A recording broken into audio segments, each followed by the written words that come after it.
I'm with the CEO of RideshareEVNOW, Hello, Dexter. How are you, buddy? And we're sitting in a Tesla. We're actually introducing all the EV models one by one to the rideshare community worldwide and explaining how good the program is, especially when you compare it with a platform like the Uber, Hertz, sort of Tesla configuration, which makes absolutely no sense. And as we were talking, I mean, we're going to bring out a lot of good EV videos for you, but you know, we shared and spoke in depth about the Uber and Lyft model. I mean, it's been going for how long? For over 10 years. 10 years, yeah. So over 10 years is the longest, and never really making a profit, right? Yes. So right now they are in a very dangerous area. This is my analysis. Yeah. That the only way that they can even make $1 in profit is to jack up the prices on the customers, which are they already complaining, and then give you as little as possible out of this. For the drivers. For the driver, yes, you're getting as little, and they are gonna keep bringing this down again and again. We keep talking, predicting that they are gonna lower the rates, and they keep lowering them, right? True. And then they fight us in in the Proposition 22 and all that, try to deceive us, and then we end up with lower pay, no guarantees, and that's why one of the reasons this our program is great, because it immediately introduced this profit in the equation, the profit of savings on gas, pure profit.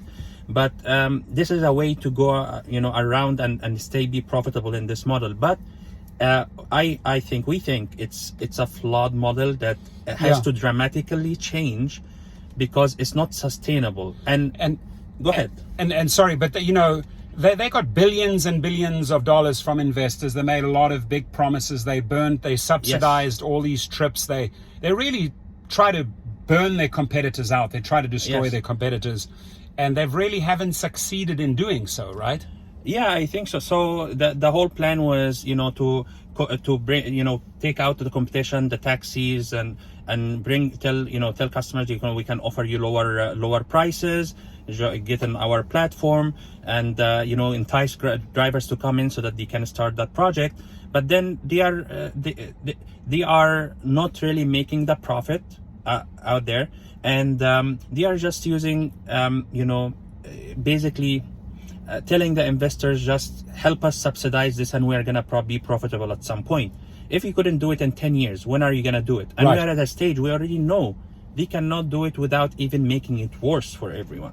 And with them, like you said, you correctly said, they've just increased the rider rates so high, they've alienated and upset a lot of riders. Yeah. And then in this last year, they've upset and lost so many drivers, because they're trimming and trimming. They're not giving them a pay increase. It's quite the opposite. They're just trimming, right? So. And by the way, you said they have billions of dollars, right? Yeah. I don't think they have billions of dollars in cash. Right. They don't have. If you don't have profit, you don't have cash. I mean, you can borrow the money, you can sell stocks, but I think that the whole value of the company right now is in the stocks. As long as people believe that this company is gonna be profitable, and they believe, the CEOs and they are going with this play, they are going to be profitable quarter to quarter. They are going to get their bonuses. They are going to still get the money out of the investors. But at the end, if it's not sustainable, the investors will be fed up. So it's more about speculation right now. It's all,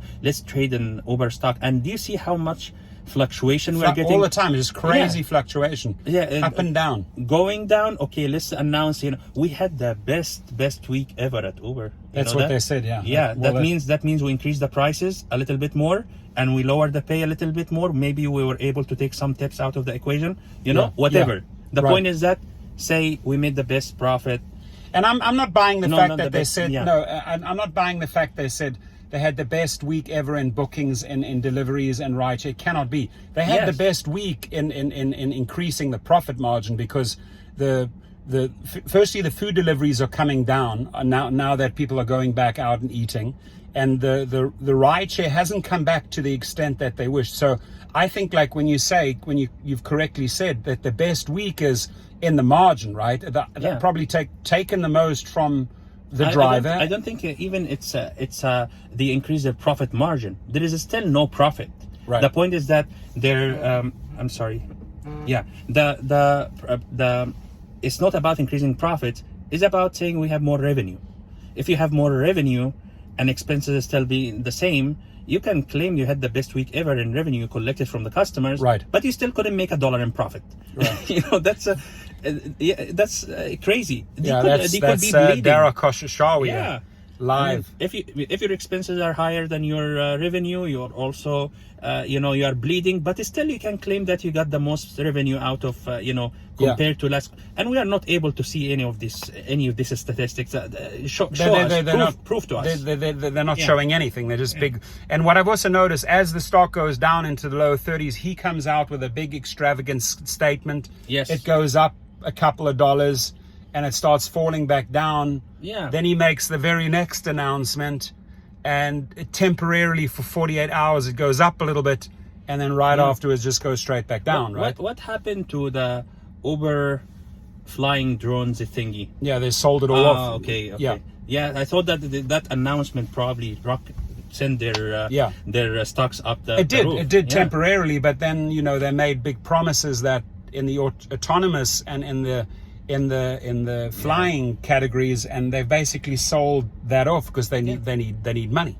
Exactly. And now they're selling the Didi thing. I mean, why do you think they're selling the Didi share? Because they're hurting. I mean, I think they're truly hurting. Yes. And drivers are losing faith. We need a fresh direction. Yes. We need new leadership. We need very innovative companies like RideshareEVNOW. We need competition. We need to set our own rates with multipliers. We need safety, ladies and gentlemen. Yes. And trust me, the competition is coming. Okay. Yes. I mean, you cannot sustain this for a while. A lot of business savvy people are looking at this opportunity, and someone will come out. And they're looking at the mistakes. I mean, they're looking at the mistakes that Uber and Lyft made, and they say, okay, how do we build on those mistakes, right? Exactly. And I think we the drivers have to make this very clear. Like if we if we see the rideshare companies, a rideshare company that is already taking everything, the driver's best interest in consideration, we should be able to move into that model, demand that model, support that model, right? Yeah. And not really feel the dependency on on these platforms, Uber or Lyft or Uber Eats or whatever. So there are many examples of some co-ops, some other models that are being right now introduced to the market, and at some point there will be one that really works very well. Yes, okay? I agree. And we're thinking about this all collectively, right? We have to make it happen. So true.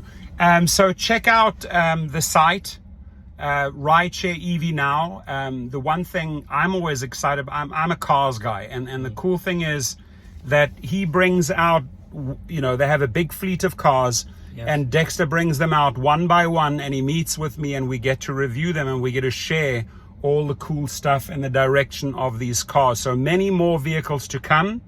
Always appreciate you meeting with me and introducing me to the next car and introducing my subscribers, my friends, my community to your cars.